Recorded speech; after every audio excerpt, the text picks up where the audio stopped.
Alright guys, welcome to another video for pre-calculus. In this video we're going to continue chapter 5, section 5 problems. These are multiple angle formulas. In this video we're going to discuss page 352 in the textbook. We're looking at the problems 16 through 23 where it says rewrite each expression in terms with no power greater than 1. So what that means, for example, if you look at number 17, number 17 reads tangent cubed theta equals what, right? So the problem is that you see this exponent term is cubed. So we want to use our power reducing formulas in this chapter to reduce these powers into much more manageable terms. So we want to reduce them from cubed to nothing greater than 1. So let's see how this works. So the first thing that I can think of doing here with tangent cubed is I can reduce this to tangent squared theta times tangent theta, right? So I don't need a power reducing formula just yet. In fact, what I want to do with all of my terms is that at the very least, if it's greater than 2, because if you notice your power reducing formulas, there's no formula for a cubed power, right? So you want to at least reduce them to a squared. So tangent to the first power, I can manage that. And then tangent squared theta, well, there's a formula for that. Tangent squared theta will simplify to, let's write that down. It's going to simplify to 1 minus cosine 2 theta over 1 plus cosine 2 theta, and then times my tangent theta. So you'll notice here that my tangent squared theta turned into this power reducing formula, and then my tangent theta, that stayed the same. All right. So then I want to continue in reducing this. So the next thing I'm going to do is I'm going to distribute my tangent into that term. So I'll end up with tangent times 1 is tangent theta minus tangent theta times cosine 2 theta, and then all of this is over 1 plus cosine 2 theta. Well, from here, I don't really see anything that I can reduce this to, so it looks like this is my final answer for number 17. So if I go back a step here, you'll notice that my tangent is already factored out, but there was nothing there to cancel it. So there's nothing in this term here in my green, right here, there isn't anything that I can factor out to cancel. It's reduced to its lowest level. And in any case, if you think about it, the question was to reduce my term into a power no greater than 1. And it looks like I already did. In fact, I could even make the argument that my step before that, right here, I'd already done that because there's nothing there with the power of anything greater than 1. So so what I did, I factored in my tangent into that term, so I can just have one full term, and that was it. Okay, so let's look at another problem here. I'm going to work out number 21. So let's look at 21 here. All right, so we're looking at number 21 now. In this problem, we have sine squared theta times cosine cubed theta. So sine cubed theta. So we want to use the power reducing formulas. I don't know if you hear Jordy back there. So sine squared theta, I know there is a power reducing formula for that. So I'm going to do, that is 1 minus cosine 2 theta over 2. And now for cosine cubed theta, if you remember back with tangent cubed, I was able to extract a tangent. So in this case, I'm also going to extract a cosine theta, and that will reduce my cosine cubed to a cosine squared. Right? And so I know that there's a formula for cosine squared, which is similar to sine squared theta. That's 1 plus cosine 2 theta over 2, and then times cosine theta. So what I'm going to do now is I'm going to simplify this term, and I'm going to focus in on my numerators, because my denominators are pretty easy. That's just 2 times 2, that's 4, right? So let's FOIL this. 1 minus cosine 2 theta and 1 plus cosine 2 theta. So 1 times 1 will be 1, and then negative cosine 2, oops, sorry, what am I doing? FOIL, right? First, and then outers. So let me back up that step. So, and then 1 times cosine 2 theta, positive cosine, so that's 1 plus a cosine 2 theta, and then, excuse me, and then a negative cosine 2 theta times 1 is minus cosine 2 theta, and then a negative cosine 2 theta times a positive cosine 2 theta is a minus cosine squared 2 theta. And so I recognize that my positive and my negative here will cancel out, leaving me with a cleaner problem. That's 1 minus a cosine squared 2 theta, right? All over 2 times 2 is 4, and then times cosine theta on the outside. So you'll notice here, one of the things that sticks out to me is that I have a cosine squared 2 theta. So that is I can do a power reducing formula. It might not be quite as obvious because I have this 2 right here, but I can actually factor that out. I can have a minus cosine squared theta and then a times 2 on the outside, right? Over 4 times cosine theta. So now I can refocus in on this cosine squared theta. I'll have 1 minus, and then cosine squared theta is 1 plus cosine 2 theta over 2, and then of course don't forget about that 2 I had out there, okay, and then all of this is over 4, and then times cosine theta on the outside. So what I want to do now, because this is pretty messy, I'm just going to put my focus in on the numerator, and I'm going to do that work down here below, some scratch paper. So I have a 1 minus, so since I have a 2 in my denominator, I'm going to make that 1 into a fraction that will have the same denominator, so 2 over 2 minus. Now, something interesting here. I was actually working this problem out earlier before I did the video, and I kept coming up with the wrong answer, and when I was checking it up against the book, and I couldn't figure out what it was, and I realized that I was making a very simple mistake, a very common mistake that I want to point out and make sure that you guys don't make the same mistake I did. So remember that this minus sign is subtracting this entire term right here, right? So since it's subtracting this entire term, that means I need to distribute this minus sign to both of these terms on the inside.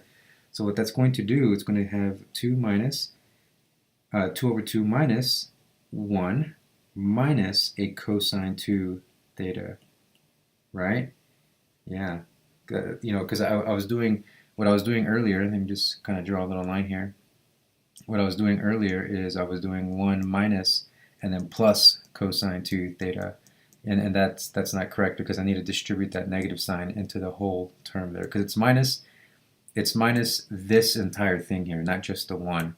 So you need to make sure and carry that minus sign into both the terms inside. So let's simplify now. So this is all going to be 2 times, or same denominator here, so that's all over 2. So it's going to be 2 minus 1 minus cosine 2 theta. So 2 minus 1 is just 1, so that's 1 minus a cosine 2 theta, and then have that 2 that I extracted out earlier. All of this is over 2. Now don't forget that all of this is over 4. Right? All over 4. And then also, of course, let's not forget my cosine on the outside. So this problem is pretty involved. It's complicated, but I'm not using anything that I don't know. I'm using my rules of dividing fractions and multiplying fractions and adding fractions. And so this is all rules that I know, that I learned a long time ago. I'm just applying them, everything I know into this problem here. So just work it out slowly. Take your time. Watch this video, rewind it, replay it so you can kind of see the steps that I'm taking to do this. So I want to move my 4 from the denominator to the numerator, so I'm going to multiply by 1/4, right? Multiply by the reciprocal. Right? Again, I'm not doing anything that I haven't learned before. So it's going to leave me with 1 minus a cosine 2 theta over 8, and then times a cosine theta. So now I can plug in my cosine to this. So I'm going to end up with, now one of the things I'm going to do, I want to clean this up right here. All right, I have cosine 2 theta times 2. I can involve my 2 back into this term right here. That'll leave me with a cosine 4 theta. Okay, so it's going to leave me with a cosine 4 theta. All right, so now I want to put in my term here on the outside, right?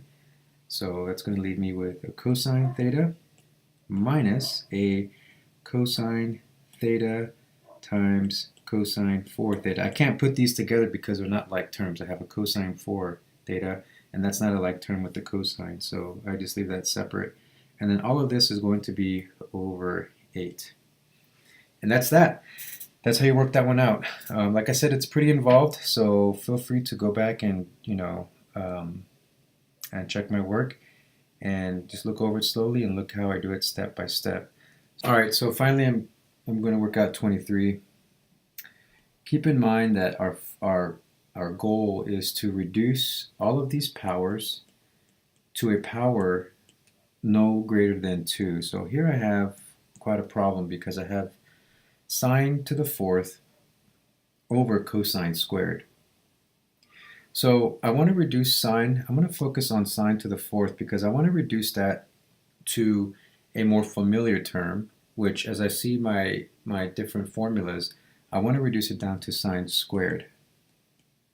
So sine squared to the 2nd power. That's still the same thing as sine to the 4th. And then cosine squared, well, that's cosine squared. I also have a formula for that. But I'm focusing in on my numerator right now. I'm working on that. So the formula for sine squared, the reducing formula, is 1 minus cosine 2 theta over 2. And then this is going to be squared. So again, I'm just focusing on the numerator, and then I'll come back to my denominator. So let's FOIL this. Let's work this out. So 1 minus cosine 2 theta, okay, over 2 times the same thing. Okay, so I'm going to FOIL 1 minus 1 times 1 is 1, and then 1 times negative 2 cosine, so that's negative cosine 2 theta. Now you notice that I have another negative cosine theta that's going to be multiplied by 1, so it's going to be 2. So I'm going to end up with 2 of these, right? And then negative cosine 2 theta will be, times negative cosine 2 theta will be positive cosine squared 2 theta. And that's what I'll end up in the numerator, and the denominator will all be over 4. So that's what I have to work with now. So I'm going to erase this to clean it up a little bit. And so I'm going to rewrite it up here so I'll have it closer to my original problem. Cosine 2 plus cosine squared 2 theta all over 4. And again, that's what I have in my numerator. And let's not forget about our denominator. Okay, I'll do that in blue.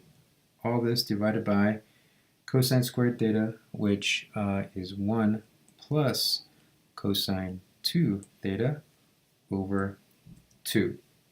So I have two fractions under each other, or one on top of the other. So I'm going to multiply by the reciprocal to move this up to the numerator. Okay, so let me decrease the size of my screen here. So I'm multiplying by the reciprocal, so 2 over 1 plus cosine 2 theta. And I notice that this will cancel out, and then this will reduce to a 2, leaving me with a new problem of 1 minus 2 cosine 2 theta plus cosine squared 2 theta, all of this over 1 plus cosine 2 theta.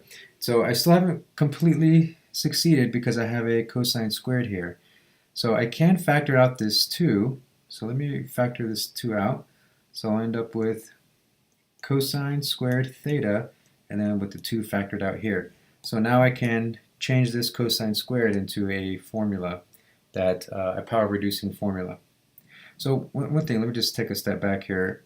Um, one of those tricks that you need to remember, and that's you learn this trick, you gain this experience by working these problems out. So, your initial thinking might be, well, how in the world how in the world am I supposed to know that I can factor out a 2 from this term here? Well, you gain that experience from practicing these problems, doing them over and over again, and you learn these little tricks, and then you can kind of store it in your tool belt, your mathematical tool belt when you need it. So do make sure that you are working these problems over and over again so that you know these tricks, because you will be responsible for them on tests and quizzes, okay? So again, cosine squared, let me erase this because I know what that's going to be, and I'll do it in blue. Cosine squared theta will be 1 plus cosine 2 theta over 2. All right, well, I guess technically you can say that I've reduced all of my terms because there's no squared, there's no cubed.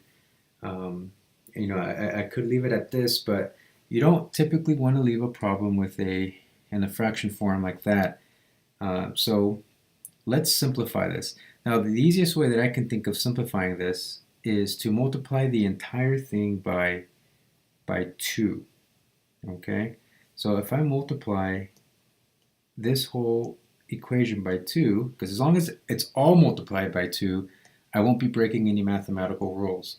So then I'm going to distribute this 2 into all of these terms. So I have, here's one term, here's my second term, and then my third term is in green also there, and then my fourth term. Actually, technically, oops, this is all the same term right here.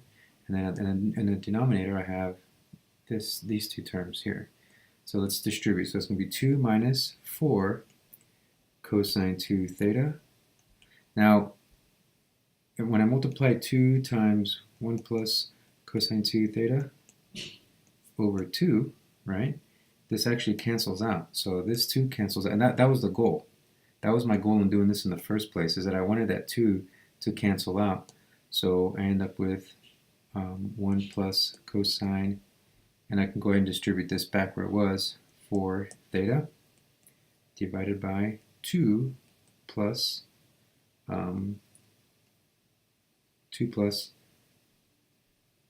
actually that's, I did something wrong here. Yeah, see, look at this. This is supposed to be 2 cosine 4 theta. So this needs to be, this needs to be 4 plus 4 cosine 2 theta. Reason being is because I forgot, yes, this cancels out. This turns into 1 and this turns into 2, but I forgot to add that to my original problem here, which just should have changed it to 2 plus 2 cosine 2 theta. Okay? All right, so that does it for number 23. And if there's any questions, we'll be able to go over this in lecture in class. All right, guys, good luck in your studying.